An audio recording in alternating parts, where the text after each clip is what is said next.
Cadeira pertinho aqui, por favor, aqui. Que aí dá certo. Obrigado.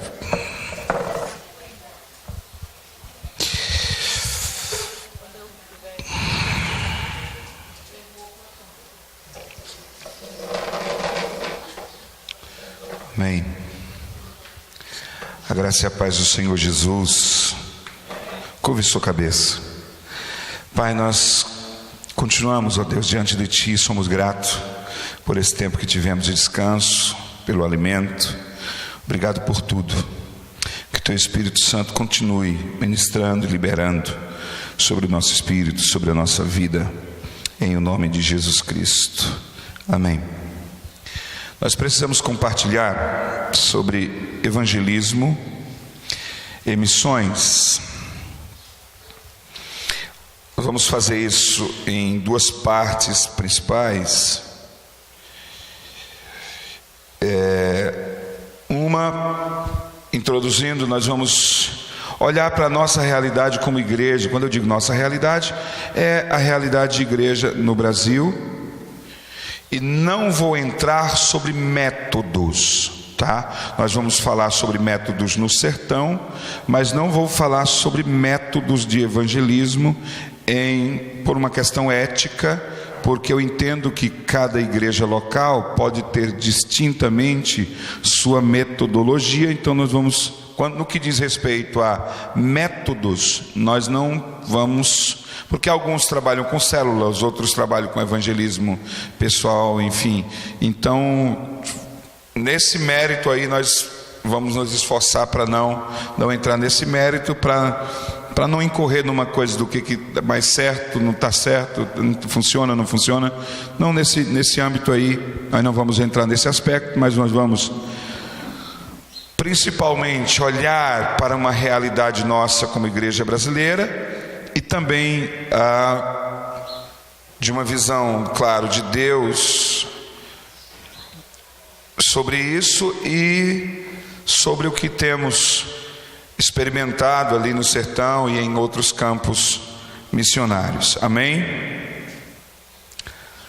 Atos 26, 18.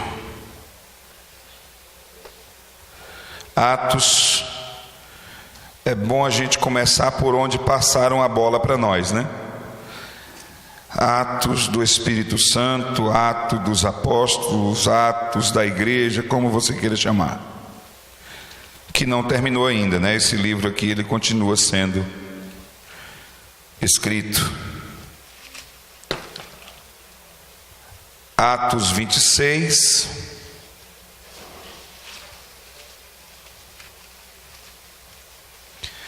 O versículo de número 18.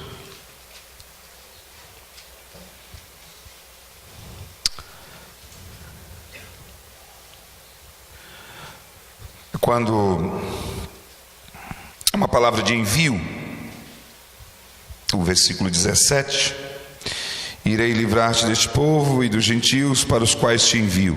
O 18: para abrir os olhos e os converter das trevas para a luz e do poder de Satanás para Deus, a fim de que recebam o perdão dos pecados e herança entre os que são santificados pela fé em mim. O propósito é esse. Nós já até falamos durante esses dias que é uma maneira de descrever isso, que não existe chamado para ir e pregar, porque na realidade não é um chamado, mas uma ordem. Todos têm que ir e fazer isso. É a principal responsabilidade, é o principal dever, é a principal função nossa.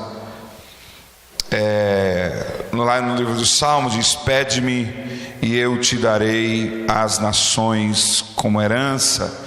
Então o propósito do Senhor sempre foi o de encher a terra com toda a sua glória, com o conhecimento da glória. Na realidade é o que diz lá em Isaías 11: Isaías 11, versículo de número 9. Isaías 11, 9. Isaías 11, 9. Ninguém mais fará mal algum, nem haverá qualquer destruição em todo o meu santo monte, porquanto toda a terra se encherá do conhecimento de Yahvé, o Senhor, assim como as águas cobrem o mar. O desejo de Deus, desde lá do Éden, em crescer e multiplicar e encher a terra, passando por Isaías e chegando para os nossos dias, sempre foi de encher toda a terra com o conhecimento da glória de Deus. Sempre foi este o propósito do Senhor. Eu quero pontuar algumas coisas aqui que nós temos hoje percebido. Posso estar certo, posso estar equivocado, mas percepções que nós temos sobre realidade de igreja no Brasil, e nada do que vamos dizer é como um ataque ou uma crítica, mas tão somente como identificação, ok? Mateus 28, versículo 19, claro. Mateus 28, 19. Portanto, ide, fazei discípulos em todos os povos da terra. Eu vou ler nessa tradução. Portanto, ide, fazei com que todos os povos da terra se tornem discípulos, batizando-os em nome do Pai, do Filho e do Espírito Santo. Mateus 24, 14. Enfim, Deus está mandando ir. Eu quero pontuar aqui algumas coisas que nós percebemos hoje na igreja brasileira e a expectativa que muitos cristãos estão vivendo e muitas igrejas locais estão vivendo em função disso. Primeiro, pontuar essas dificuldades mais comuns que nós identificamos hoje. E eu quero começar apresentando essas dificuldades, depois a gente vai para outras experiências de campo missionário. Dificuldades comuns hoje. Primeiro, muitas igrejas locais estão vivendo numa expectativa, e elas oram por isso, jejuam em função disso. De quê? Esperando que as pessoas, ou elas vivem na seguinte expectativa, que as pessoas devem ser aguardadas no templo, e elas oram para que essas pessoas venham. É muito comum nas orações na igreja as pessoas estarem orando: Jesus traz o doente, traz o angustiado, Jesus traz.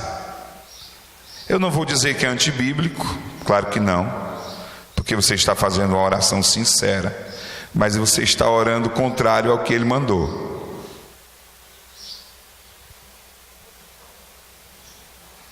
Porque Ele não disse para você orar para o povo vir. Ele mandou você ir lá onde o povo está. Então, muitas igrejas hoje estão na expectativa, vivendo essa expectativa. Irmão, ninguém se converte nessa igreja. Deve ter algum embaraço aqui atrapalhando, porque ninguém vem aqui. E de fato os crentes que estão ali dentro daquela igreja local vão gerar outros crentes com o mesmo entendimento de que se deve esperar, ficar aguardando para que o Senhor conduza, para que Deus traga, e Ele traz. Ele conduz, claro que Ele vai conduzir, mesmo que você não for, mesmo se você não for, só que a questão é que Ele mandou ir. Ele mandou ir. Um exemplo tremendo para mim é: por que Jesus foi a Gadara? Ele não precisava. De onde ele estivesse, ele poderia dar ordem àqueles demônios, ele ia sair.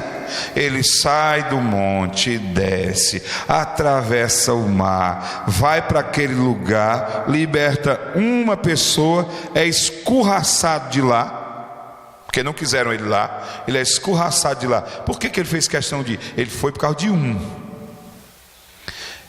só um, mas ele foi lá por causa de um.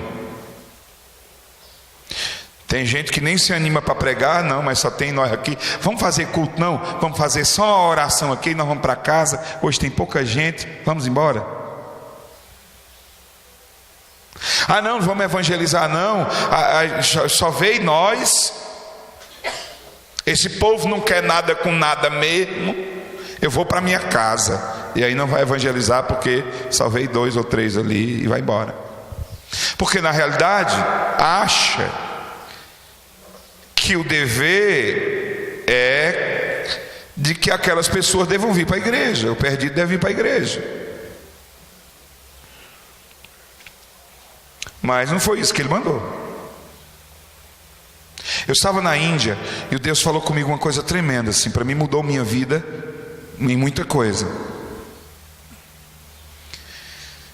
Eu tinha chegado de uma cidade sagrada das viúvas, onde na época viviam cerca de 15 mil viúvas na rua, talvez hoje vivam mais. Elas vivem de mendicância, porque a viúva é expulsa de casa para viver de mendicância. A não ser da casta mais alta, os filhos precisam expulsar ela de casa e ela precisa viver na rua. No hinduísmo, elas mesmo declaram com a própria boca de que valem menos do que um cachorro, porque quem tem um cachorro dá comida para eles. Então eu tinha chegado de Vrindavan, estava moído. Vrindavan fica a 50 quilômetros de Agra, onde está o Taj Mahal. Nós fomos até aquela região. Quando a gente sai de Agra, a gente passa por Krishna, onde nasceu o que fundou o movimento Hare Krishna, é colado em Vrindavan. E eu tinha chegado em Delhi e eu estava dizendo, Deus, eu tinha só 4 horas ali para tomar um banho, descansar um pouquinho e sair de novo. E eu estava moído.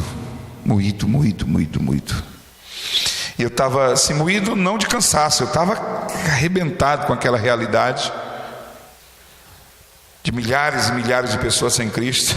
Eu entrei no meio de um templo, eu e o Tênis já dorme no Senhor, um cara muito mais louco do que todos nós, tudo junto.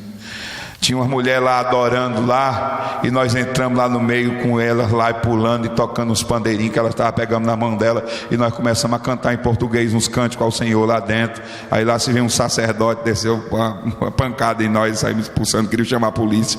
Nós fomos adorar lá, mas a gente estava pisando na terra. E eu estava lá em Delhi, e eu dizendo para Deus, eu preciso fazer alguma coisa, eu me senti um nada.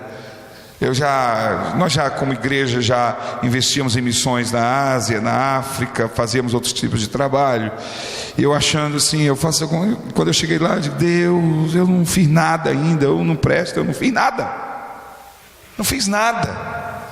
Eu quero trabalhar para Ti, eu quero trabalhar para o Senhor. Preste muita atenção nisso aqui.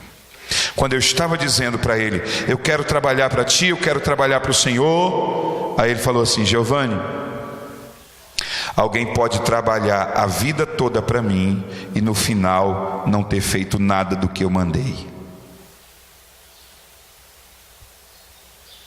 Você pode passar a sua vida de crente trabalhando que chega sua, e no final Jesus disse assim, eu não mandei você fazer nada disso aí não, mas foi para Ti, Senhor. Eu não mandei você fazer isso aí não. Não foi isso que eu te mandei fazer. Alguém pode trabalhar a vida toda para Deus, em nome de Deus, e no final não ter feito nada que Deus mandou.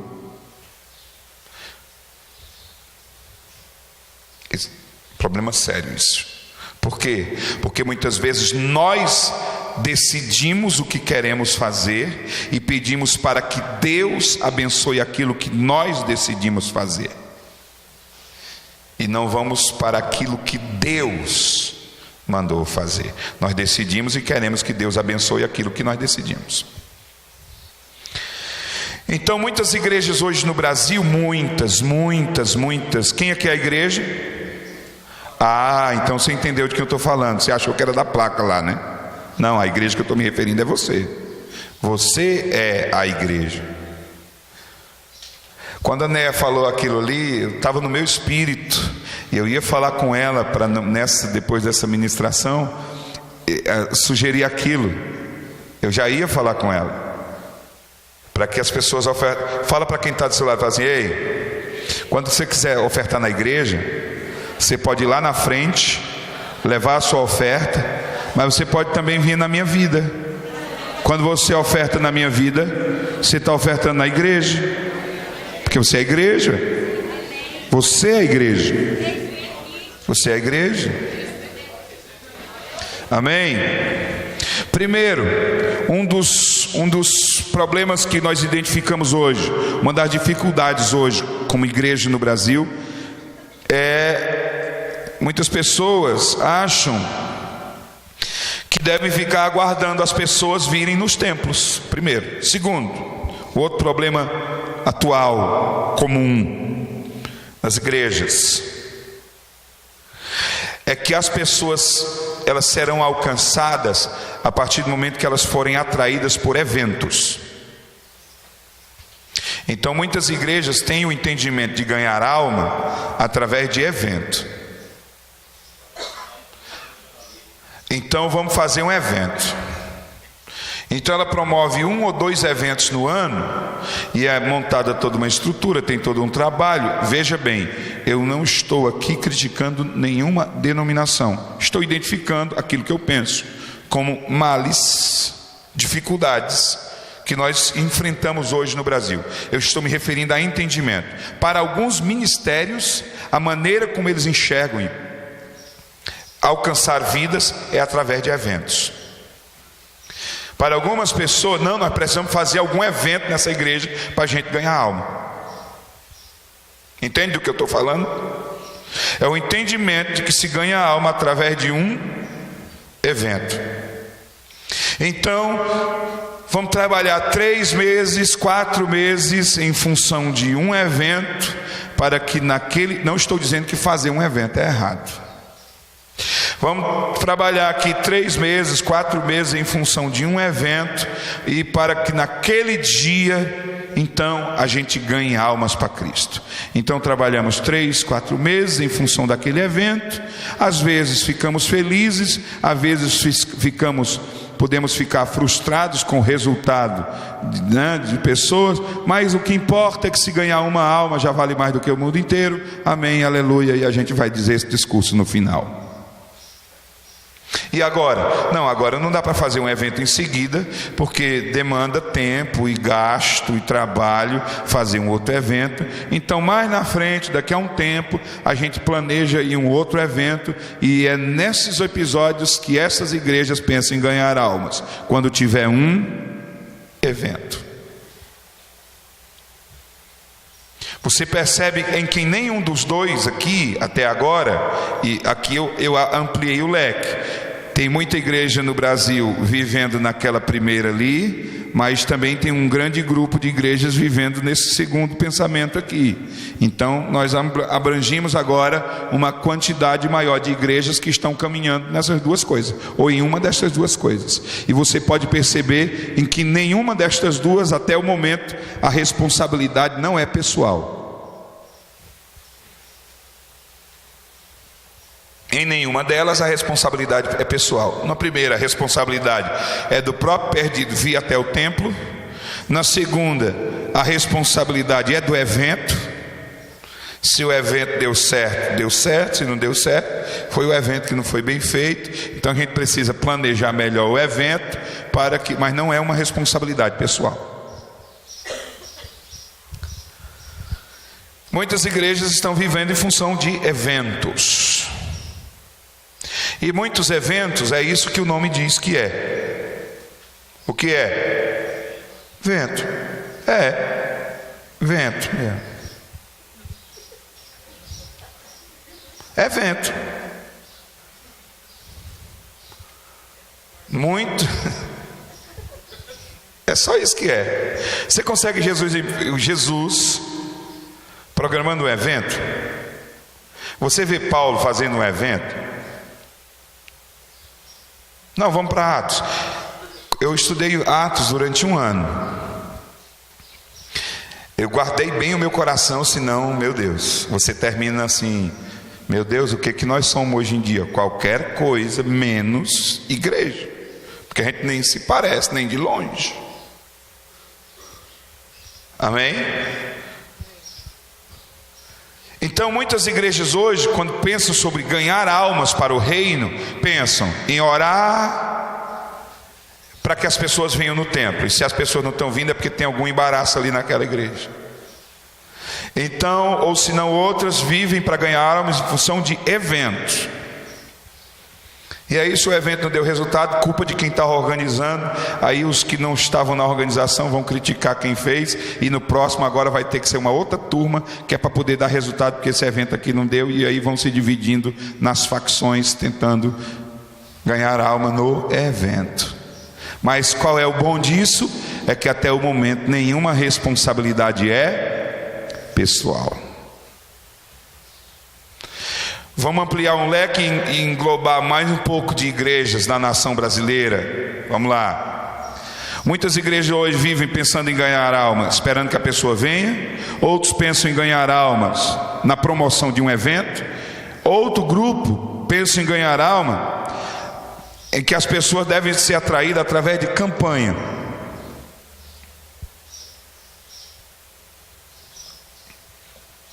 Irmão, não tem mais uma alma que se converte nessa igreja. Vamos fazer uma campanha.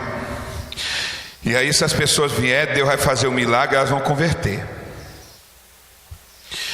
E aí, eu não estou dizendo com isso, irmão, que quem faz está errado. Você está me entendendo? Não estou dizendo isso em tom de crítica. Estou identificando o que eu entendo como dificuldades que nós estamos enfrentando como igreja no Brasil.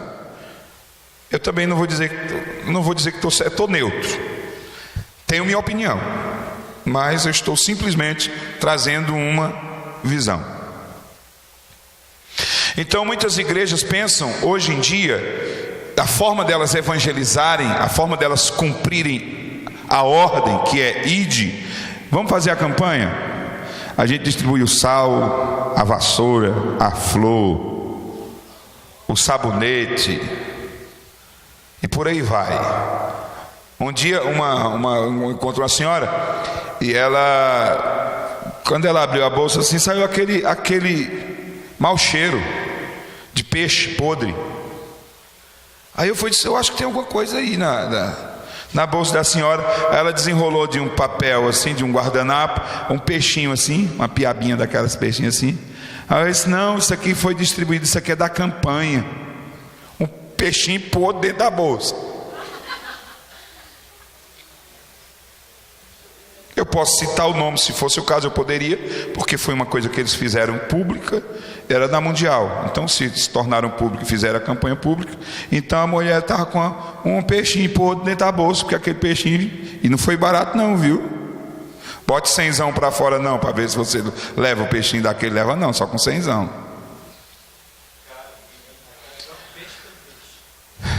Entendeu? Ah, é boa, eu não lembrava disso não. Então, muitos pensam que a maneira de ganhar alma é atraindo a pessoa através de campanha. Nós vamos fazer campanha, porque se Deus vai fazer milagre, milagre não convence. Eu já orei por pessoas que levantaram de cadeira de roda, não um, nem duas, nem cinco, várias, que hoje em dia não estão na igreja. Milagre não transforma ninguém. Só quem transforma uma pessoa é a palavra. O milagre, como foi dito aqui ontem, ele mostra que Deus está no meio. Mas a única coisa que transforma alguém é o poder da palavra pelo convencimento do Espírito Santo. Milagre não transforma ninguém. Ninguém. Orei por uma criança que tinha um tumor maior que uma laranja no cérebro, que o crânio dela estava deformado. Ela nem andava e nem falava. Ela tinha convulsões sem parar. A mãe dela me chama. Um dia nós estávamos fazendo o evangelismo e a mãe dela nos manda chamar a gente foi lá na casa dela e a mãe pede ajuda, porque o governo do estado ia pagar a cirurgia em São Paulo. Enquanto ela estava naquele momento ali, que ela tinha lucidez ali, alguns segundos, às vezes um minuto. Então aquela criança que comunicava com a mãe por sinais disse para a mãe que queria ser crente. No dia seguinte nós tínhamos um culto lá na igreja. Eu pedi que ela fosse, porque nós iríamos ajudá-la financeiramente, porque o governo do estado ia pagar a cirurgia, mas ela precisava de ajuda financeira enquanto ela estaria em São Paulo. E eu pedi que levasse a Mônica, essa criança. Naquele dia seguinte, quando nós estávamos ali, eu expliquei a situação, que nós iríamos então abençoar aquela família, iríamos ajudar. E eu pedi que trouxesse a Mônica na cadeira de roda. Ela o tempo todo ficava babando, tendo convulsão. O crânio dela era deformado devido ao tamanho do tumor. Com 3 anos de idade, ela brincando na praia, jogaram um coco, bateu, e dessa pancada na cabeça, ela já ia fazer 7 anos, tinha gerado então esse tumor no cérebro. E quando ela vem, então eu falo para a igreja, de ontem nós estivemos na casa dela, a Mônica disse que queria ser crente, e nós vamos orar pela Mônica aqui, que quer entregar a vida dela para Cristo. Ela disse ontem que queria ser crente. Na hora que eu vou descendo para orar por ela, o Senhor falou comigo assim: pegue esse óleo da unção, derrame inteiro na cabeça dela, e com toda a força dos seus pulmões, grite, ordenando esta enfermidade para que ela saia. Então eu falei para os irmãos, eu digo: olha, vocês não se assustem com algo que eu vou fazer aqui, Deus mandou fazer. Peguei e derramei aquele óleo na cabeça dela, completo até o final, e com toda a força que eu tinha, dei um grito, ordenando que aquela enfermidade saísse. Depois a mãe me conta que quando terminou ali o culto, naquele momento, e foram para casa, a mãe levando ela na cadeira de rodas, a mãe dela me contou depois que naquele momento em diante ela não teve mais convulsão, a convulsão cessou ali. Na terça-feira seguinte, ela estava num culto, a mãe dela trouxe, a mãe dela veio junto, e naquele culto o Senhor falou comigo: eu vou levantar, eu estava pregando, ele disse: parei aqui, ele disse: eu vou levantar essa criança agora dessa cadeira de roda. E ali eu vou até ela começa a ter espasmos assim, que era um lado totalmente paralisado, e ela desordenadamente, ela começa a mover o braço e a perna, e daí a pouco eu vou falando: ó, vai movimentando e tal. Se peço ela para vir com um dos braços afastando aqui assim, eu digo: vai batendo o seu pé assim no chão, perna que ela não mexia. Ela foi firmando. Eu disse: agora fique de pé. Ela ficou vendo a minha direção, ela veio caminhando, ela não falava. Ela veio, volta lá, veio arrastando a perna. Quando voltou um pouco melhor. Daí voltou um pouco melhor, eu digo: vai lá na porta. Ela foi, quando ela voltou, ela estava caminhando firme sobre os pés dela, ereta, perfeita. Mas o mais tremendo foi, ela vem voltando lá da porta, ela para do lado da mãe, olhou para a mãe: mãe, eu estou andando. Ela nunca tinha falado. Aí os crentes nessa hora mordem cadeira, mordem as colunas da igreja, as paredes. A mãe dela nunca confessou a Cristo. Milagre não transforma ninguém.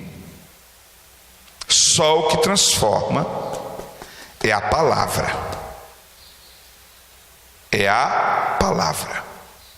A mãe dela nunca confessou a Cristo. Eu orei pela esposa de um judeu que tinha se jogado de um 5º andar de um prédio. Nenhuma das pernas, ela sofreu 32 fraturas. Em uma das pernas. Ela sobreviveu.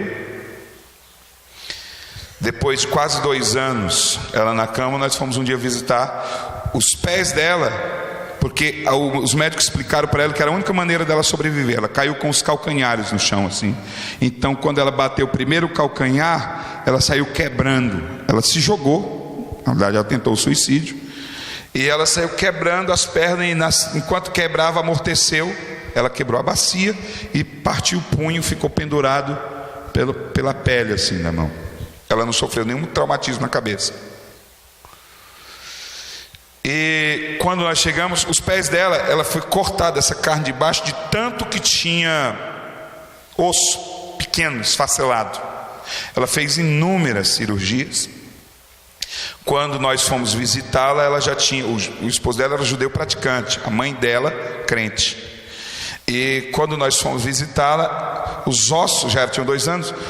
Onde seria essas articulações ali do tornozelo, devido a tanta fratura, o osso colou no osso, e os pés dela eram para frente assim, e não dobrava porque não tinha mais articulação, ficou aquele bolo de osso.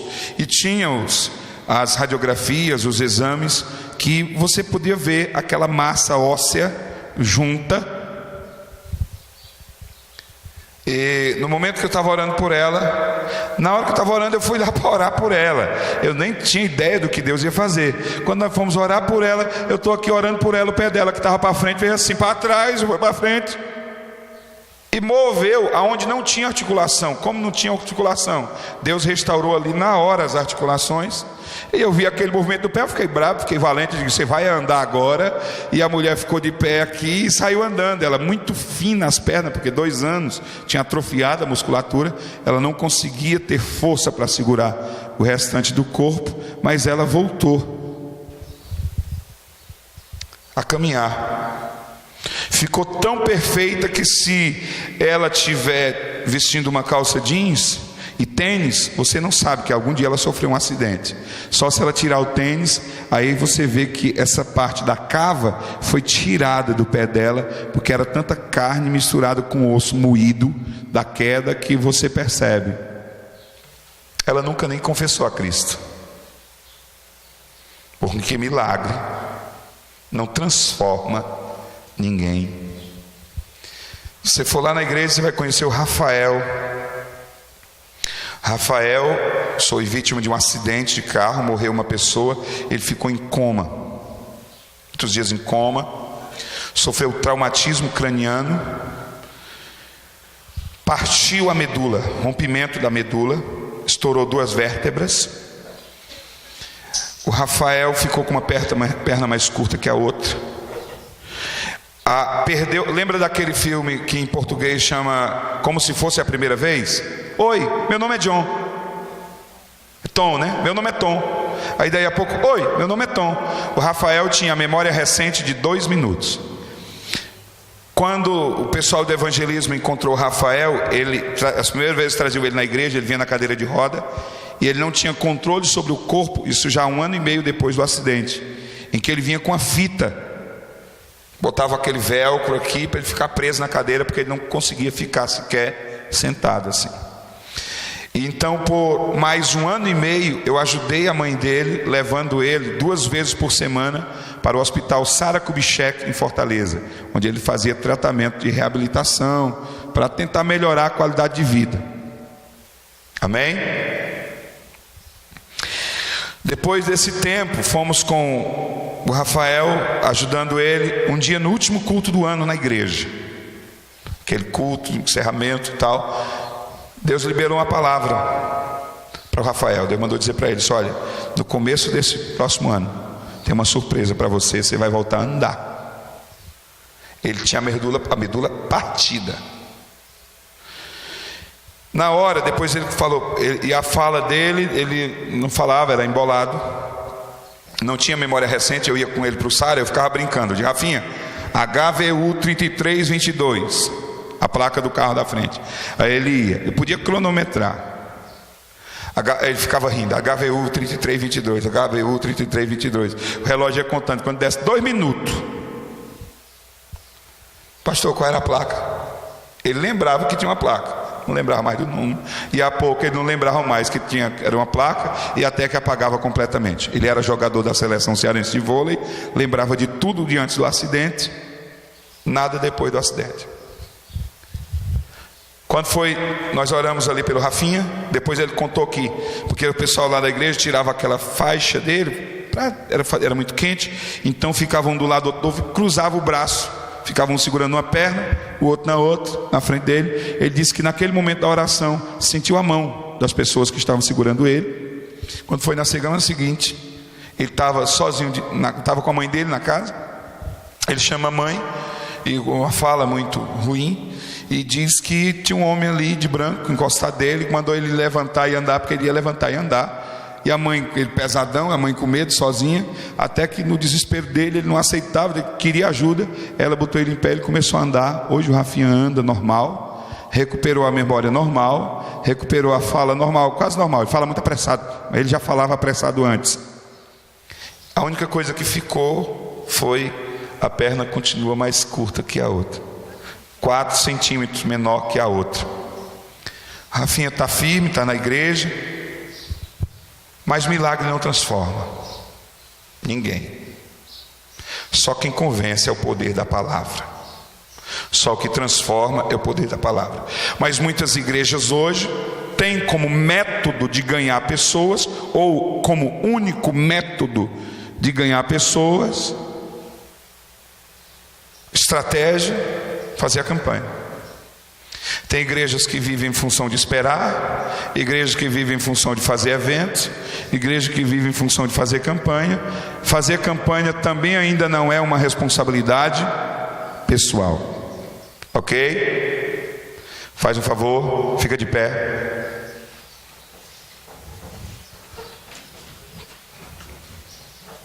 Fiquem de pé. Isso, dá uma esticada. Tem que dar 2 pulinhos aí na cadeira. Pega alguém perto de você, balança essa pessoa. Não, chacoalha ela. Ei, acorda, criatura. Beleza? Amém? Diga aleluia bem alto. Mais alto. Pode sentar agora. Isso. A gente vai repetir o exercício daqui a pouco. Eu sei como é que é depois do almoço, tá bom? Então vamos lá. Ainda sobre isso, dificuldades comuns. Quarta dificuldade comum hoje na igreja brasileira. Muitas igrejas pensam que a responsabilidade de ganhar almas é unicamente dos pastores ou dos pregadores ali da igreja. Tem muito crente dentro da igreja que acha que a responsabilidade de ganhar alma é do pastor ou dos pregadores ali da igreja. E aí desce a lenha. Ninguém converte também a palavra do pastor. Também a palavra desses pregadores aí. Como é que alguém vai converter? A responsabilidade ainda não é pessoal. Eu penso que estes são os 4 pensamentos mais comuns. Existem outros, claro, mas estes são talvez os 4 mais comuns e mais prejudiciais dentro da igreja brasileira hoje, porque estes 4 geram excelente desculpa para que a responsabilidade não seja pessoal. Você pode me ajudar? Fala para alguém lá do seu lado, fala assim: sabe por quê? Lá na sua igreja não tem mais gente convertendo? Culpa sua. É você o problema. A responsabilidade ela é 100% pessoal. 100% pessoal. 100% pessoal. Jesus, gente, orem que se vocês orarem, o povo vem para o templo. Jesus disse isso? Não, então ele disse assim: gente, programem um bom evento que aí as pessoas vão se converter. Foi assim? Não, façam uma campanha que aí vocês vão gerar discípulo. Gente, nem se preocupe, porque o problema é os pastores, os pregadores. Se não tiver gente convertendo, vocês ficam tranquilos. Foi isso que ele disse? Foi o que ele disse para fazer? Ah, tá. É você que tem que ir.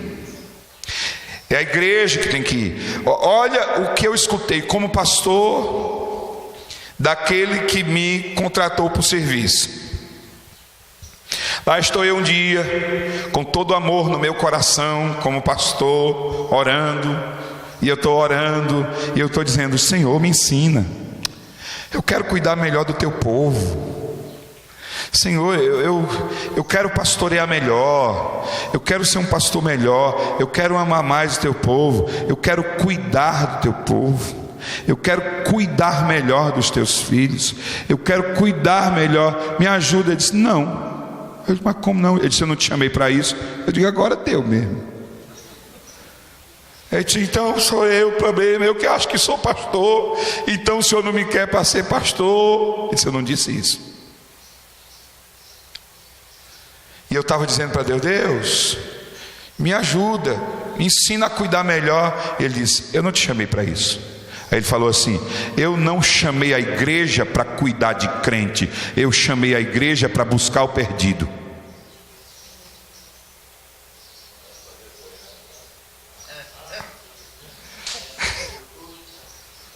O problema é que você está achando que a igreja é para cuidar de crente. A igreja não é para cuidar de crente, a igreja é para ir buscar o perdido. E aí fica um crente velho lá de 200 anos querendo ser cuidado, porque ele acha que o dever da igreja é cuidar de crente. A igreja não foi chamada para cuidar de crente, a igreja foi chamada para buscar o perdido. Aí a igreja fica gastando os recursos que a igreja tem, fica gastando a energia que a igreja tem, todo aquilo que a igreja pode para entreter crente velho, porque precisa ser cuidado, senão sai da igreja. E a igreja tem que fazer de tudo para cuidar de crente velho, e com os maiores milindres da vida, que é para não entristecer essa pessoa, porque a gente acha que a igreja foi chamada para cuidar de crente. A igreja foi chamada para buscar o perdido. Quem é a igreja? Não esquece disso não, porque às vezes a gente vai esquecendo, a gente fica lembrando lá da denominação da gente. Sou eu, Senhor. A igreja somos nós, filho. A igreja nunca foi chamada para cuidar de crente. A igreja foi chamada para ir buscar o perdido. Entendeu? Pastor, então o que é que eu estou fazendo, meu Deus, na minha vida? Pois é, ainda bem que eles deu uma alertadazinha boa assim, para você ficar mais esperto. Ainda dá tempo, pelo menos eu acho. Sei lá. Vai que não tem tempo e eu estou dizendo que tem, né? Ok? Então, eu estou pontuando somente, assim, algumas coisas que nós encontramos como dificuldades, percebemos como dificuldades. O objetivo não é esmiuçar cada uma dessas coisas, mas ir pontuando. Eu quero também colocar alguns desafios que precisam ser superados, para que, superando estes desafios agora, que nós vamos citar, nós consigamos então nos mover, eu penso que fazendo alguma coisa mais relevante. Primeiro grande desafio como igreja, ou como igreja local. Primeiro, estabelecer na liderança uma mentalidade de governo que libere, que gere uma geração de novos líderes. Esse é um grande desafio. Estabelecer na liderança da igreja, inclusive nós como igreja, uma mentalidade de governo que libere a geração de novos líderes. É melhor ser 2 do que 1. Tem muita gente boa no reino que não estão fazendo. Alguns porque têm preguiça, outros porque não querem, outros porque não são enviados a fazer. Quando eu me refiro a ser enviado, não é sair daqui e ir para uma outra cultura somente, mas é ser enviado aonde você está. Falta muitas vezes na liderança uma mentalidade de governo que esteja focado em gerar uma nova geração de líderes, que tenha também o mesmo pensamento de gerar depois deles uma geração de líderes com essa mentalidade de expandir. E no senso comum e na palavra comum de todos é ir ao que não foi alcançado. A gente anda bastante nessa nação e eu não consigo perceber, embora deva existir, com certeza, locais aonde a gente está percebendo que muita gente está convertendo, mas tem acontecido um crescimento enorme de igrejas e denominações. Mas se o número de pessoas convertendo não está crescendo nesta proporção toda que o número de igrejas está crescendo, o que está acontecendo então na nação?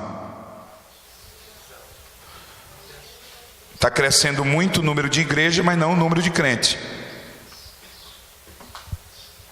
Obrigado, querida. Esse fenômeno está acontecendo já há alguns anos no Brasil.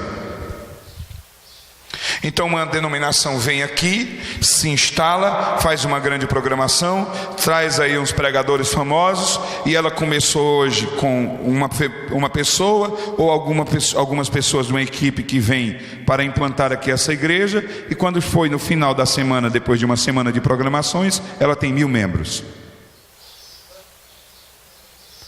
Aí você vai ver lá nos cultos, teve um culto que 5 pessoas confessou a Cristo, outro 10, ou mesmo que outros 50, mas de onde saíram 1000?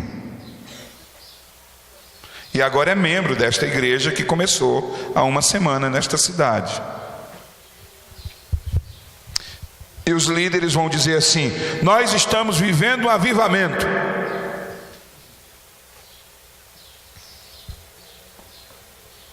Como? Então esse é um desafio, gerar esse entendimento na liderança, uma mentalidade de governo que esteja disposto a se gastar para formar líderes com esse mesmo entendimento. Um outro desafio que nós precisamos superar: gerar em cada crente o entendimento de que é pessoal a responsabilidade de evangelizar e de discipular. É pessoal. Todos têm esses deveres. Mas é um grande desafio gerar o entendimento. Por que as pessoas vão fazer as coisas? Porque você está mandando? Não. Porque elas entenderam. Elas só vão conseguir fazer por muito tempo se elas entenderem, se elas forem convencidas daquilo. Se não gerar o entendimento, as pessoas podem fazer alguma coisa que elas não entendem por algum tempo, mas elas não farão todo o tempo. Elas só vão fazer todo o tempo se elas entenderem. Então tem que ser gerado um entendimento de que a responsabilidade é pessoal, tanto de evangelizar quanto de discipular. Como que gera entendimento? Compartilhamento e repetição. Esse é o processo. Você compartilha e repete, compartilha, e a pessoa vai repetindo aquilo. Como que você estabelece uma mente de governo dentro de uma igreja local, onde todos têm a mesma fala? Não é o pastor dizendo, é todos os outros repetindo aquilo que o pastor diz. Se o pastor vem aqui na frente uma vez e diz: gente, todos nós temos que evangelizar, toda essa igreja aqui tem que evangelizar, todos os líderes em todas as oportunidades que tiver aqui na frente tem que reverberar a palavra daquele pastor, e isto vai estabelecendo uma mentalidade de governo onde todos têm este senso comum. Não é o pastor dizendo o tempo todo, é os outros líderes formando no entendimento do outros e mostrando que eles estão com o mesmo pensamento. E claro, não só de discurso, mas de atitude, de prática. Segundo desafio, gerar o entendimento em cada crente que essa responsabilidade de evangelizar e discipular é pessoal, é responsabilidade de cada um. Terceiro desafio que precisa ser superado na questão do evangelismo dentro da igreja local: romper o limite das 4 paredes, mas com uma coisa importante, sem perder a identidade e a comunhão.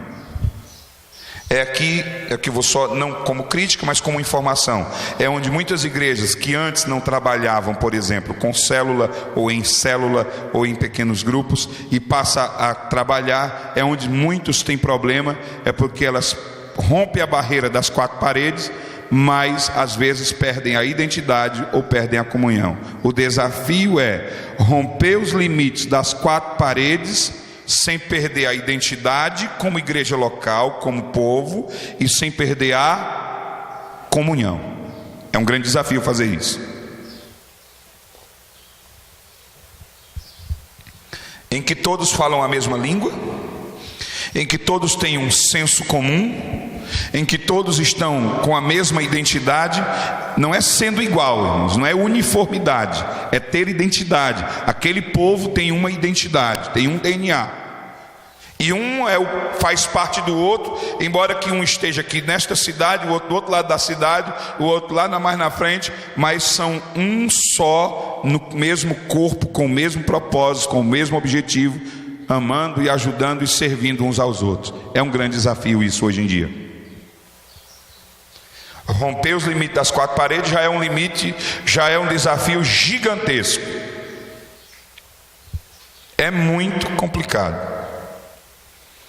Por quê? Porque os crentes se acostumaram de que é ali, que é o lugar. Que foi difícil na jornada foi chegar até ali. Ai, até que enfim eu cheguei na igreja. Daqui eu não saio, daqui ninguém me tira. Não é que você vai sair da igreja, mas ser igreja não é ali dentro. Não é ali dentro que você é igreja. Lembra de quando eu disse que eu já falei lá na igreja, irmão, se você quiser pecar, por favor, peque aqui dentro na hora do culto.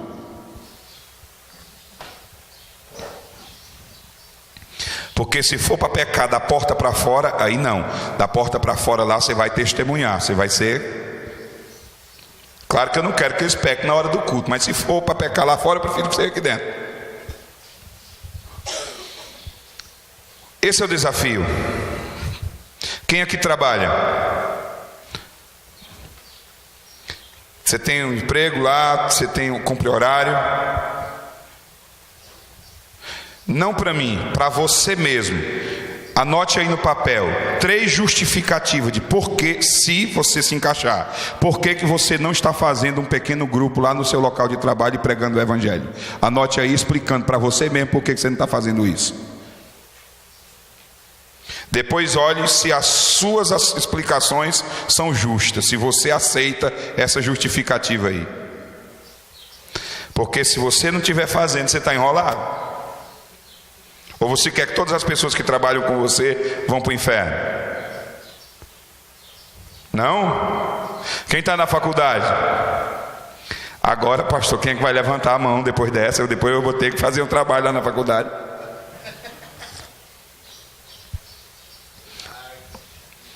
Se você não estiver pregando o evangelho lá, tu acha que Deus te colocou lá para quê? Para tu ter um diploma? Ou para você influenciar aonde você estiver? Aonde está o reino de Deus? Diga dentro de mim. Mais forte, diga dentro de mim. Aí você vai para a faculdade. Você não quer que o reino se manifeste lá? Não? É só você não falar para ninguém, não manifestar o reino, que ele não vai se manifestar. Porque o reino está dentro de você. Quem decide se ele vai se manifestar lá não é Deus. Quem decide se ele vai se manifestar lá é você. É você que tem que decidir se o reino de Deus deve se manifestar lá na sua faculdade ou não. Ele está dentro de você. Pastor, eu vou começar um trabalho numa área dessa. Qual é a orientação? Ore a Deus para te levar a pessoas chaves. Essa é uma regra que se aplica no campo missionário, quando a gente vai implantar a igreja num local que não tem igreja. Você precisa de 2 coisas: que Deus te mostre no mundo espiritual qual o principado que atua naquela região. E você precisa que Deus te conduza a pessoas chaves. Às vezes você vai levar 1 ano, 2 anos para ganhar uma pessoa. E aquela uma pessoa que você ganha, em 6 meses ela ganha 200. Então você vai a pessoas chaves. Você entendeu? Então a gente precisa, como igreja, romper os limites das 4 paredes. Sair da zona de conforto. Existem diferentes formas em igrejas locais. Como eu disse, eu não quero me ater a métodos, porque existem muitos métodos, muitas ferramentas. Entende? Muitas ferramentas. O APEG é uma ferramenta. O APEG não é uma igreja, mas o APEG é uma ferramenta para estar a serviço da igreja, do reino. Você entende? São ferramentas. Por isso que eu não quero me ater a métodos, mas a responsabilidade pessoal. Amém? Fala para quem está do seu lado, fala assim: se você não tiver ganho nenhuma alma para Cristo, Discipulado ninguém. Eu estou com tanto dozinho de você. Porque é uma responsabilidade pessoal, querido. Naqueles primeiros 4 desafios que nós encontramos e percebemos dentro da igreja brasileira hoje, todos eles anulam a responsabilidade pessoal. O desafio hoje é romper essa barreira das 4 paredes, sem perder a identidade, sem perder a comunhão. Mais um desafio que precisa ser superado. Um contínuo processo de treinamento, em que os líderes nas igrejas locais consigam enxergar em cada crente um líder em potencial. Um processo contínuo, em que a liderança consiga perceber, enxergar em cada crente um líder em potencial. São todos iguais? Claro que não. Mas todos têm que ser imbuídos de uma responsabilidade pessoal. Todos precisam ser imbuídos de uma responsabilidade pessoal. O problema é que a correria é porque todo mundo quer o púlpito. Ninguém quer entregar a comida das viúvas. Todo mundo quer, não, meu chamado foi para a oração e para a palavra. Mas ninguém quer cuidar lá de distribuir a comida para as viúvas. Não dá ibope. Não posso postar no meu perfil qual a minha função na igreja.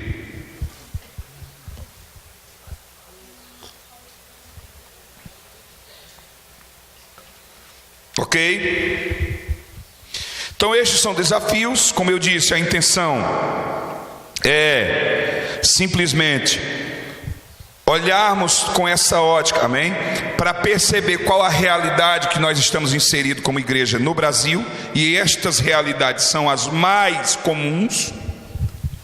E agora eu quero ir para um outro aspecto, dentro daquilo que é a nossa responsabilidade pessoal no ID, amém? Primeiro, trazer esse aspecto para você ter uma visão geral, pelo menos naquilo que nós entendemos como realidade de igreja no Brasil, e identificar isso. Não vou, amém? Amém, amém, amém.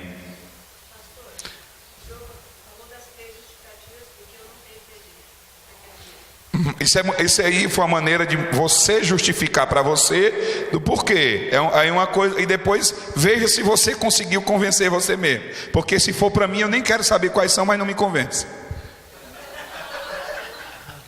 A intenção era essa, entendeu? Ah, ficou claro assim? Tá. Porque você pode listar 30, mas se você dizer 30 motivos por que você não está evangelizando lá na sua faculdade ou no seu trabalho, ainda não vai me convencer, porque eu fico com um aqui.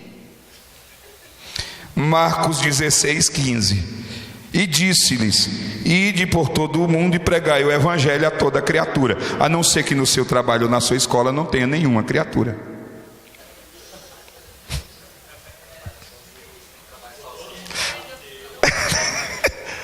Não, se todo mundo for filho de Deus, aí tá certo. Você vai pregar para quem está criado.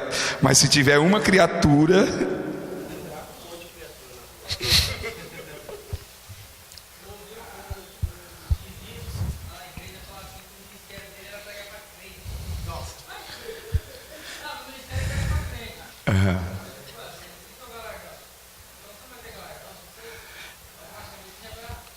dentro dos 5 ministérios, que eu entendo que são funções bíblicas, a uns Deus chamou como apóstolo, outros como profetas, evangelistas, pastores. Tem o mestre. O mestre, ele é um cara que é focado em pregar para crente, e ele terá recompensa. A questão é que quando alguém diz: a minha função é pregar para crente, eu já falei sobre isso anteriormente, que é o seguinte: a questão do ID não é um chamado, é uma obrigação, foi uma ordem. Todos têm que ir e fazer. Te vira, dá teu pulo, dá teu jeito, resolve. Mas você precisa cumprir isso. Existem diversas maneiras de você participar deste ID, mas contanto que você esteja imbuído e envolvido na responsabilidade pessoal, na ordem que foi de ir e pregar o evangelho. Não necessariamente em todos os campos os seus pés pisarão, mas você precisa estar envolvido naquele processo de alguém que está pisando lá naquele campo, e de alguma maneira você está indo com aquela pessoa. Você está entendendo? De alguma maneira você está indo. Por exemplo, enquanto uma escola como essa tem focado em treinar pessoas e ajudar pessoas a ir, quando estas pessoas vão, aquelas pessoas que aqui estão cuidando daquele treinamento, preparando para aquele envio, também foram juntas, mas estão imbuídas no processo e envolvidas no processo do ID. Enquanto você serve lá na igreja, no ministério de louvor, e se você não estiver envolvido no processo do ID, você está descumprindo aquela função, aquela ordem que ele deu. Não, mas meu papel na igreja é cantar e tocar, e estou feliz com isso, e aleluia Jeová. Não. Você tem responsabilidades dentro do corpo, mas existe isso aqui, ó. Ide por todo mundo e pregai o evangelho a toda criatura. A ordem aqui é para a igreja ir a toda criatura do mundo inteiro, e a igreja é cada um de nós, somos nós. Você precisa fazer isso. Primeiro, se ele deu a ordem a todos, então é possível a todos cumprir. Jesus não falaria algo para você fazer que você não teria capacidade de fazer. Nós temos essa escola lá em janeiro, em que ela é teórica e prática. Os 2 primeiros dias são internos. Nós vamos tratar sobre a cultura, sobre o povo, sobre como é fazer o evangelismo do sertão, como é evangelizar, como você aborda nas casas, o que você pode conversar, o que você não pode conversar, como você inicia uma conversa, como você escapa de um assunto que você não deve entrar, como que você escorrega deste assunto, e por aí vai. Treinamos os 2 primeiros dias e prosseguimos no treinamento. Só que do 3º dia em diante, depois do almoço, a essa hora, você estaria no Pau de Arara, caminhando aí uns 20, 30 quilômetros na estrada de terra, aonde nós vamos chegar, fazer o evangelismo, e depois à noite tem o culto. Amanhã e à noite volta para a base. Amanhã, pela manhã, ministração até meio-dia. À tarde sai para outra direção. No dia seguinte repete tudo de novo até o último dia. E aí um dos relatos mais comuns é de pessoas que nunca tiveram a experiência de fazer um evangelismo pessoal, de chegar na casa de alguém, ou de sentar com alguém, de abordar alguém, começar uma conversa, testificar de Cristo. E esse relato comum são essas pessoas surpresas, descobrindo que elas foram capazes de fazer aquilo. Muitas vezes pessoas com quem elas convertem, quando é à noite, elas estão para pessoas para quem elas pregam, muitas vezes à noite elas estão ali abraçadas com aquelas pessoas, chorando, porque aquelas pessoas para quem elas foram e a quem elas pregaram estão ali confessando a Cristo. E ela descobrindo, quem nunca fez evangelismo pessoal, ou achava que não tinha capacidade de fazer, descobrindo que estava tudo lá dentro já, foi só o Espírito Santo botando para fora e mostrando para você que Ele já te preparou para fazer. Jesus não te colocaria para fazer algo que você não seria capaz de fazer. Todos podem fazer. Evangelizar, todos podem fazer. Todos podem fazer.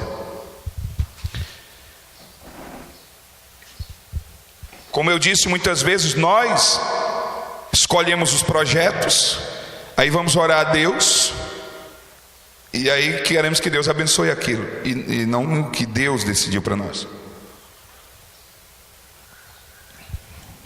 Uma coisa muito importante: quem aqui recebeu uma ordem para ir?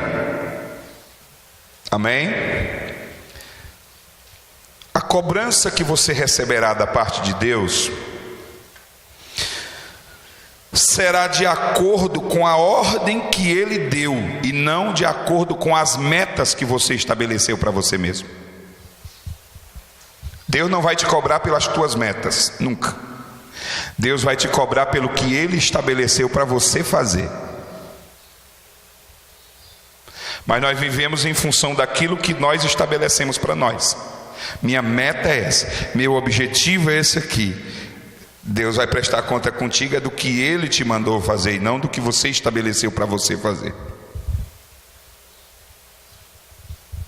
Então Deus às vezes diz, vai, e a gente diz assim, não Senhor, eu vou ficar aqui zelando a igreja, não vou falar para ninguém, mas eu estou aqui, essa é minha meta, eu quero fazer meu melhor, quero fazer com excelência, e claro, vai receber galardão porque estava zelando ali pelo templo, mas o que Deus vai conversar mesmo é por aquilo que Ele mandou você fazer. É a responsabilidade que nós temos daquilo que nós deveríamos ter feito. Você vê isso claramente na parábola dos talentos. Falamos sobre isso aqui. A um foi dado 5, a outro foi dado 2 e a outro foi dado 1. O que tinha um talento, enterrou. Mas lembre que ele devolveu tudo que ele recebeu. Esse é o problema. Pergunte aí, você já recebeu de Deus na sua vida?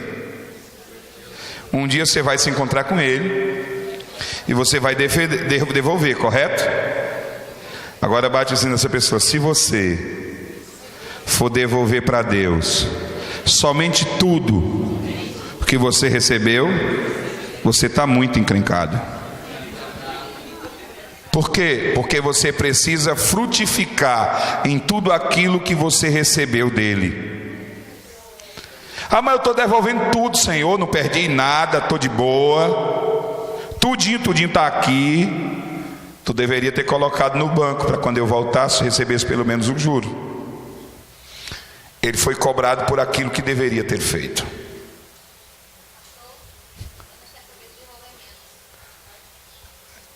Se o que está devolvendo tudo já está lascado, imagina quem ainda gastou o que nem deveria. Misericórdia.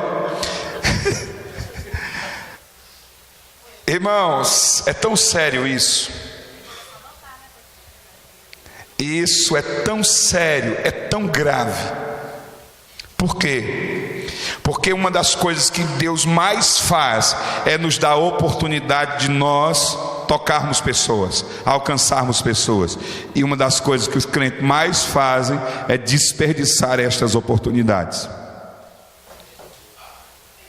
É no avião quando você senta, é no ônibus, é no trânsito, é durante uma compra, é no atendimento num restaurante quando você está sendo atendido no restaurante. Eu me lembro que uma vez eu estava no restaurante, uma churrascaria, eu sou gordinho assim, culpa do alface. Mas a culpada é o alface. O alface é o garçom lá da churrascaria que eu frequento há muitos anos. A culpa... O culpado é o alface, ele é que é o culpado dessa capa de gordura assim. Mas eu estou lá, a gente tinha saído à noite, depois do culto, e lá estava passando uma reportagem no Fantástico, eu acho, sobre o Santo Sudário, e os cientistas tinham conseguido fazer uma imagem tridimensional daquele que supostamente seria o rosto de Jesus e tal. E aí estava passando a reportagem, os garçons, como a gente frequenta há muitos anos, conhecem a gente, tratam a gente, eles chamam pastor, então eu vou com muitos amigos lá e tal, e às vezes eles vêm conversar as coisas, às vezes fala de algum problema para a gente orar. E aí aí estava passando a reportagem, estava aqui anotando os pedidos e tal, aí perguntou assim, o que é que o senhor acha, pastor? Eu disse aí, será que é o rosto de Jesus mesmo? Aí antes de eu responder, ele continuou. É porque eu tinha muita vontade de ver, eu queria ver mesmo, se fosse Jesus, eu queria ver, né não? Falou assim. Aí o Isaac, menor ainda, falou assim, você quer ver Jesus? Pensa num pai que ficou todo prosa. Você quer ver Jesus? Aí eu disse, quer, não quer? Você não quer não? Brincando com ele. Ele disse, olha para o meu pai parece muito com Jesus. Pensa num pavão. Deu uma... Mas ele não perdeu a oportunidade de deixar aquele garçom com os olhos cheios de lágrimas. Em todo canto Deus te dá a oportunidade. Todo lugar, todo tempo. O problema é que nós fechamos os olhos, convencemos a nós mesmos de que nós não temos um chamado e por isso não temos, portanto, uma responsabilidade e vamos deixando de fazer muitas vezes o que Deus esperava que nós fizéssemos e nós prestaremos conta com Ele por tudo aquilo que deixamos de fazer e nenhuma dessas ocasiões deixará de ser lembrada.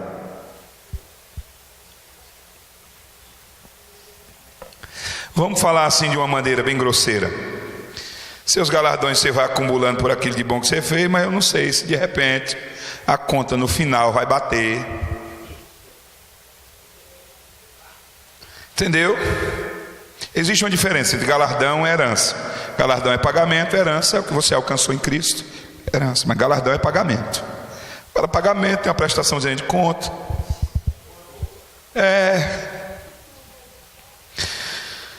O que é a verdadeira religião? Enquanto você está anunciando o Evangelho, você está religando as pessoas a Deus. Religião. Qual é a verdadeira religião? Você está anunciando uma religião, a verdadeira religião. E qual é a verdadeira religião?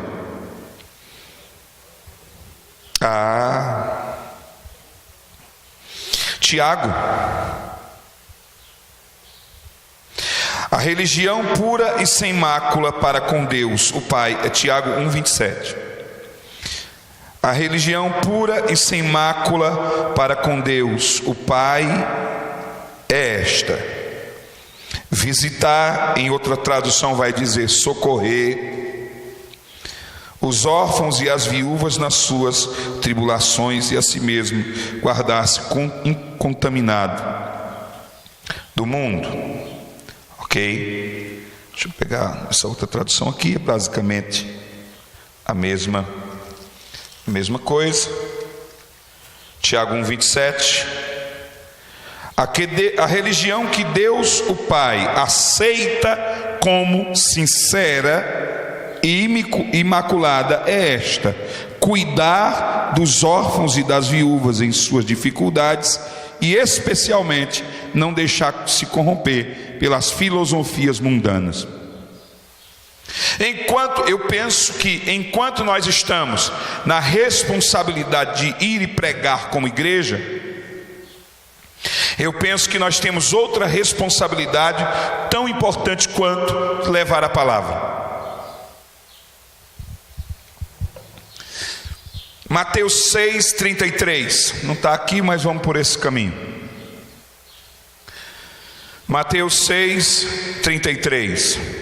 Quem encontrou pode ler em voz alta, por favor. 33.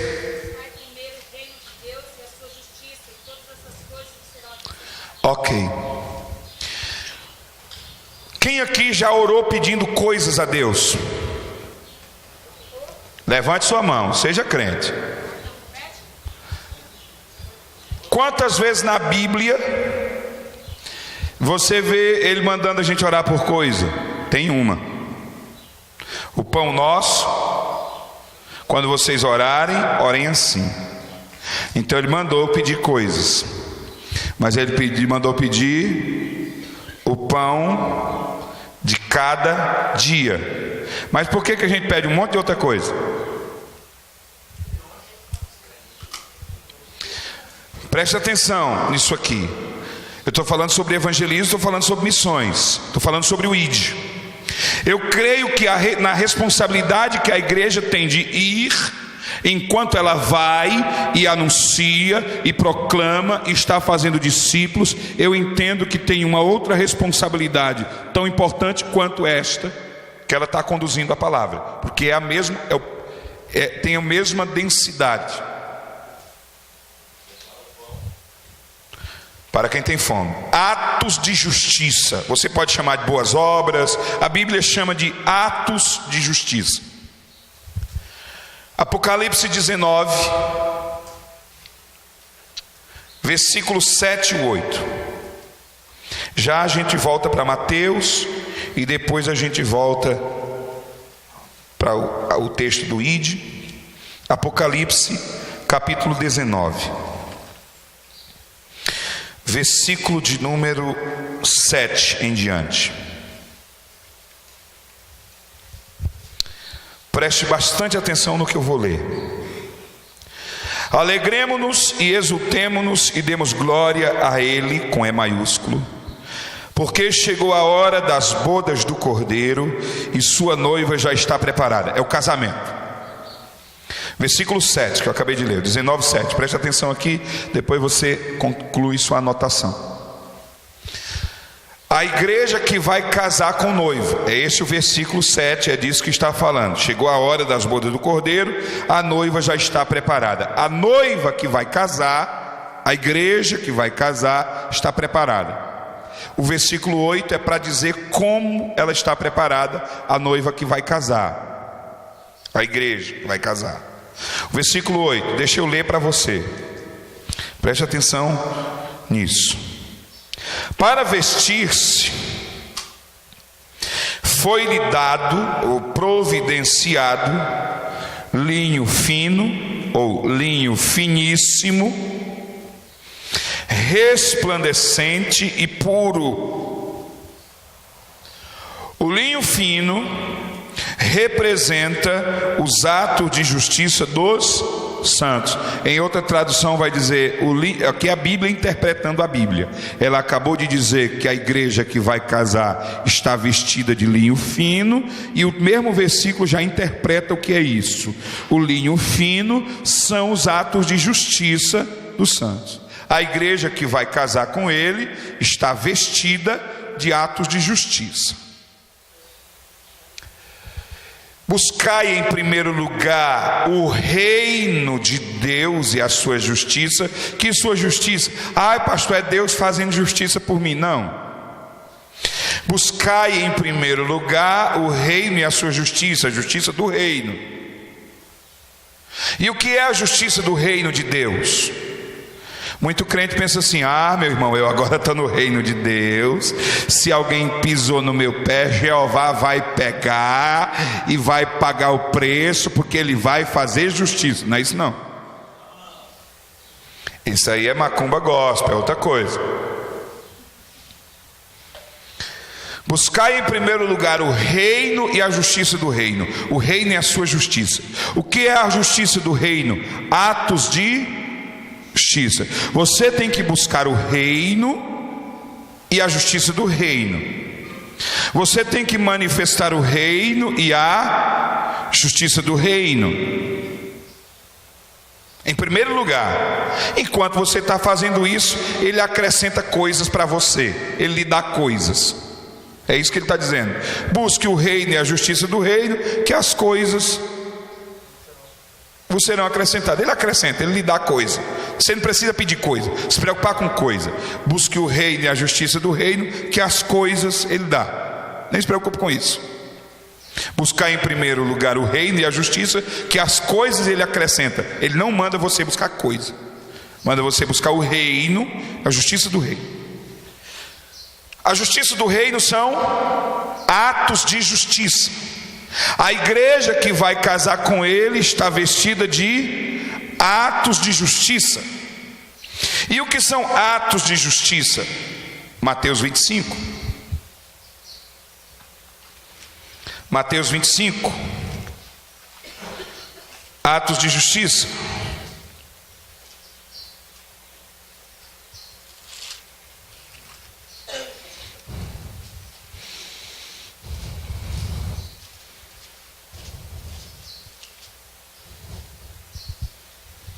Versículo 31. Quando o Filho do Homem vier em sua glória com todos os anjos, então se assentará em seu trono na glória nos céus, com todas as nações serão reunidas diante dele, e ele separará uma das outras. Critério de separação de pessoas. Critério de separação de pessoas. Existem dois. Eu só penso.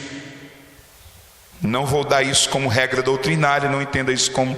Eu penso que um dos critérios, talvez para líderes, é aquele que ele diz: mas no teu nome eu expulsei demônio, eu fiz milagre, e ele diz: apartai-vos de mim. Esse grupo está apartado dele. Eu entendo que não tinha comunhão, enfim. Tá, beleza. Fizemos no teu nome. Mas tem um grupo aqui que ele vai usar para separar, um critério que ele está usando para separar. Qual é o critério? Posicionará, 33, ele diz: ele separará uma das outras. 32, como o pastor que separa os bodes das ovelhas.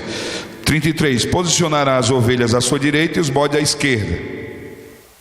Então o rei dirá aos que estiverem à direita: vinde abençoado de meu Pai, recebei como herança o reino, que a pessoa estava buscando e estabelecendo a justiça deste reino, o qual vos foi preparado desde a fundação do mundo. Pois tive fome, me deste de comer, tive sede, me deste de beber, fui estrangeiro, vós me acolheste, quando necessitei de roupa, vós me vestiste, estive enfermo, vós cuidaste, estive preso e foste visitar. Então os justos desejarão saber: Senhor, quando foi que te encontramos com fome? Por aí vai.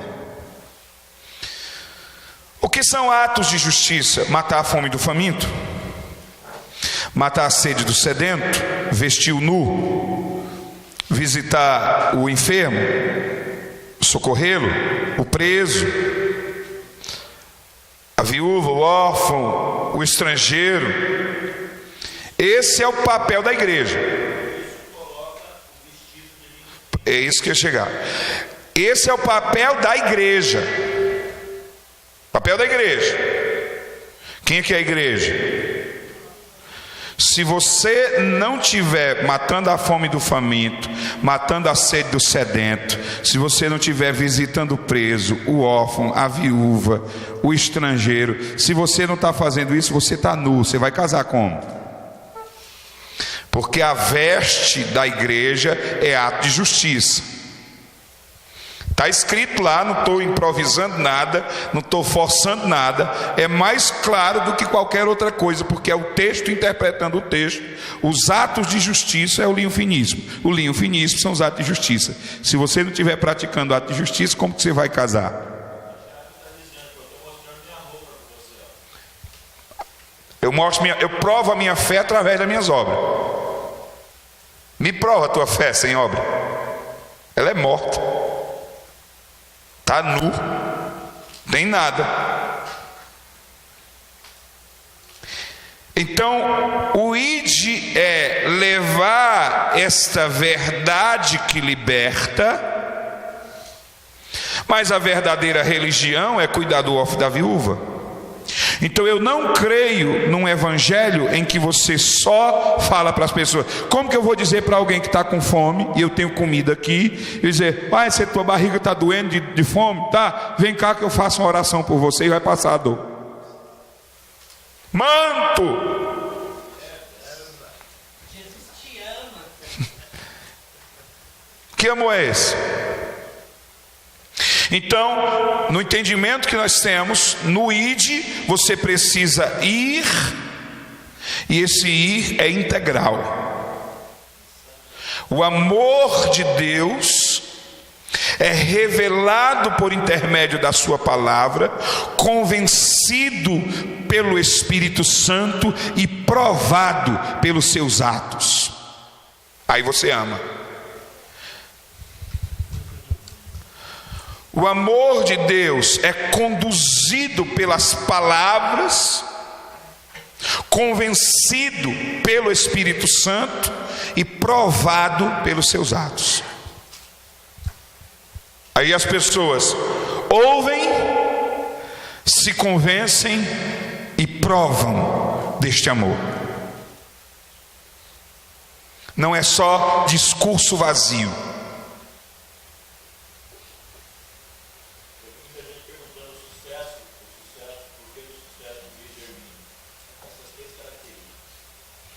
Qualquer igreja precisa fazer isso. Toda e qualquer igreja precisa fazer isso. E a igreja é você, sou eu, somos nós. Todos precisamos fazer. Eu estou dizendo, o sucesso é praticar isso. São essas três coisas. A palavra, o amor é conduzido através da palavra, convencido por intermédio do Espírito Santo, e é provado através dos atos de justiça. Para você ir, se você quer evangelizar, você precisa se compadecer. É a coisa mais importante e primária. Se você não se compadece, você não se move. Se você não se compadece, você não se move. Se você não se compadece, você vai ver uma pessoa caída na sarjeta, na calçada, bêbada, toda urinada ou defecada, e a única coisa que você vai sentir é ânsia de vômito, porque você não se compadece, porque você está olhando para uma pessoa que está bêbada, que está tratando mal a família, que está gastando dinheiro com bebida, mas você não se compadece e não enxerga aquela pessoa como uma alma que Jesus amou e que o diabo está aprisionando e destruindo, e você não se compadece. Por isso você sente ânsia de vômito, por isso você muda do outro lado da rua. Não é que todos vão cuidar de bêbados,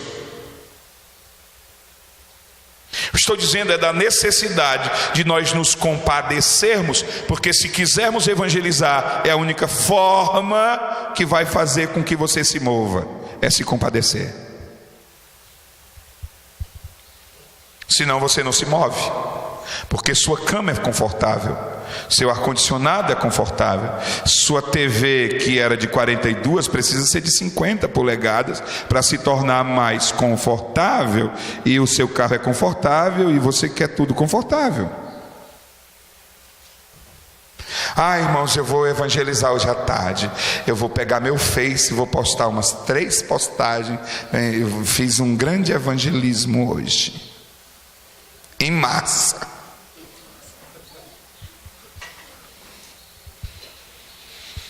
E ainda escolhe aqueles postzinhos que é de duplo sentido, porque enquanto está dizendo algo, está também dando uma alfinetada em outro, que é para matar logo 2 coelhos de uma cajadada só. Nessas horas. Atos 20:35. Tenho-vos mostrado em tudo que, trabalhando assim, é mister socorrer os necessitados e recordar as palavras do próprio Senhor Jesus: mais bem-aventurado é dar do que receber. E quando a Néia falou naquele momento que hoje nós iríamos fazer isso, o desejo do meu coração já era de falar com ela para que a gente exercitasse isso. Mas não pega aquilo que você não quer não, tá bom? Escolhe algo que arranque pedaço mesmo, que o sangue escorre na canela, que você diz, não, isso é... Sabe aquilo que você não queria dar de jeito nenhum? É exatamente isso aí, pronto, está fechado. Perdeu o Playboy. Qual a primeira coisa que você quis proteger para não dar? Perdeu o Playboy. É exatamente isso aí mesmo. Entendeu? Ai, pastor, bem-vindo ao clube. Passa depois com a Néia e pega a carteirinha.